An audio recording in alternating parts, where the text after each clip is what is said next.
Цивил медија. Го замолила господинот државен советник при народниот правобранител Зоран Билбиловски малку повеќе за улогата на народниот правобранител во изборните процеси, што може да преземе народниот правобранител, ингеренциите и се разбира влијанието да се постапува поратаму по вашите извештаи и препораки. Народниот правобранител, да кажам, пред се по сила на закон има надлежност да покрај останатите уставни и законски права на граѓаните да го штити и избирачкото право. Во таа насока, во континуитет, а особено кога има одреден изборен процес, народниот правобранител користи одредени алатки врз основа на кои се врши следење, анализа и се дава заштита на граѓаните во остварувањето на избирачките права. Она што е сублимат од повеќе годишно следење на изборниот процес е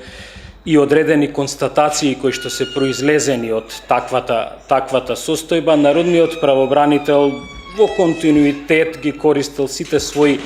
механизми кои што ги има на располагање за да ги достави до надлежните органи, или најчесто тоа завршувало со доставување на годишен извештај до Собранието на Република Македонија. А за последно јас би се задржал само она што е направено во текот на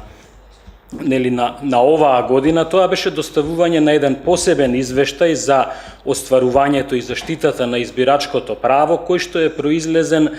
покрај од работата на народниот правобранител по поединечни представки, од јавувањата на граѓаните на бесплатната телефонска линија,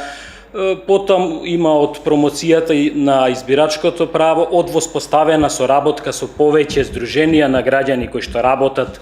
во заштитата и на избирачкото право, вклучително и на одредени ранливи категории. Сето тоа беше направено со цел да може да се дадат одредени препораки до надлежните органи што треба да се направи во иднина како би имале што помалку, да кажам, проблеми на граѓаните. Во кратки црти јас би кажал што е она најсуштествено на што Канцеларијата на народниот правобранител има забелешки, зашто најмногу впрочем и граѓани се обраќаат. Едниот дел е она општо познатата состојба која што најчесто и доведува до неможност и да се даде ефективна заштита, тоа е она категорија на граѓани кои што ги обновуваат личните карти или вадат лични карти во периодот по распишување на изборите или на референдумот, или лицата кои што во тој временски период стануваат полнолетни. Не е тоа мала бројка, очигледно е, меѓутоа ниедно од тие лица не може ефективно да го оствари правото на глас затоа што се бришат од избирачкиот список. Има некое си објаснување кое што и за институцијата народен правобранител, ако сакате и за мене лично е неприфатливо ако тргнеме од уставната гаранција на правото на глас. Нема никаква причина, ако тој во меѓувреме си ја обнови личната карта или си извади, зошто претходно бил запишан во избирачкиот список, само поради таа причина да биде избришан и потоа да се јавуваат проблемите, да се прават разни интервенции и никаква ефективност, дури ни правниот лек нивнем приговор да не може да се отствари. Вториот сегмент е проблемот кој што од година во година се повторува исто така, тоа е со остварувањето и заштитата на правата на глас на лицата кои што се наоѓаат на издржување на казна затвор или се во притвор. Таму се констатациите дека помеѓу 30 и 50% поради тоа што немаат лични документи за идентификација ги нема во избирачкиот список и не можат да гласаат. Потоа веќе беше споменато за дискриминацијата што се прави на одредени ранливи категории на граѓани, тоа се пред се болните, немоќните, лицата со попреченост. Таму имавме неколку различни сегменти и доказ е она што беше кажано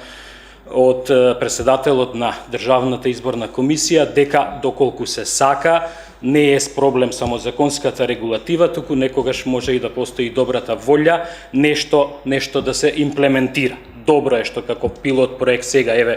почнува, има гласање, веќе беше кажано, но во еден стар. Повторно сега ќе се судриме и сите останати лица кои што се сместени во такви институции, иако ние како народен правобранител кажавме дека тоа се однесува и за лица што се во геронтолошки заводи, не е тоа навистина мала бројка и особено што лица кои што сакаат да гласаат без своја вина не можат да го остварат правото на глас. Натаму има исто така она што е забележливо, значи повторно ќе кажам, уште еден сегмент кај што нема ефикасен правен лек, тоа е сите лица, да кажем, еве, излегува од притвор или ја завршил казната затвор, ја издржал казната затвор, излегува, Државната изборна комисија им ги уважува приговорите дека му е повредено избирачкото право и треба, меѓутоа не може да гласа. Повторно е проблемот дека таква е регулативата, нели, па заклучно со, не знам навистина сега во меѓувреме дали е нешто направено, исто така ние како институција имавме препорака со нарушувањето на тајноста на личните податоци, бидејќи таму преку веб страната на апликација која што се користеше, дозволуваше, ако се пребарува по критериум на општина, да се добијат имињата и презимињата и адресите, секој да ги добие и да пристапи на сите, нели, избирачи од цела Република Македонија. Несоодветно е решението и образложението кое што го даваше, повторно ќе кажам, минатиот состав на Државната изборна комисија, дека секој поединечно може само да бара, да се направи негово поради заштита на безбедноста, само неговите лични податоци